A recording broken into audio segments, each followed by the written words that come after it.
Hi everyone. ఇప్పుడైతే మనం అమీర్ ఖుస్రో గురించి చూద్దాం. అమీర్ ఖుస్రో గొప్ప సంగీత విద్వాంసుడు, గాయకుడు, చరిత్రకారుడు మరియు పండితుడు. ఇతను గియాజుద్దీన్ బాల్బన్ నుండి గియాజుద్దీన్ తుగ్లక్ వరకు 8 మంది సుల్తానుల ఆస్థానంలో పనిచేశాడు. హిందుస్థానీ సంగీతంలో 12 కొత్త రాగాలు కనుగొన్నాడు. అందులో ముఖ్యమైనవి చూద్దామా? కవ్వాలి, తరనా, గోరా, సనం, ఐమన్. తబల మరియు సితారలు అనబడే కొత్త సంగీత వాయిద్యాన్ని కనుగొన్నాడు. సితారా పొడవాటి మెడ కలిగిన వీణ లాంటి వాయిద్యం. ఇది భారతదేశ వీణ మరియు పార్షియన్ వీణ తాంబూరల మిశ్రమం. ఇది అల్లావుద్దీన్ ఖిల్జీ తోతాయే హిందీ భారతదేశపు రామచిలుక అనే బిరుదును అమీర్ ఖుస్రోకి ఇచ్చాడు.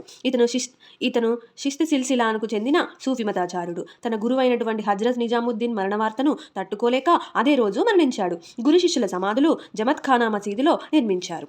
అమీర్ ఖుస్రో అనేక చరిత్ర మరియు ప్రేమ కావ్యాలను పర్షియన్ భాషలో సుబాకియే హిందీ అనే శైలిలో వ్రాశాడు. అందులో ముఖ్యమైనవి చూద్దామా?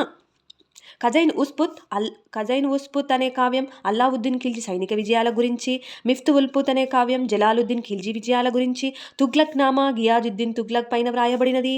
ఖిరాన్ ఉస్ సాదిర్ ఇందులో బాల్బన్ యొక్క కొడుకు బుగ్రా ఖాన్ తన కుమారుడైన కైకుబాల్తో జరిపిన సంభాషణ గురించి ఉంటుంది. అషీఖా ఇది కిజిర్ ఖాన్ మరియు దేవలదేవి యొక్క ప్రేమ కథ. ఖంసా ఈ కావ్యంలో 5 భాగాలుంటాయి.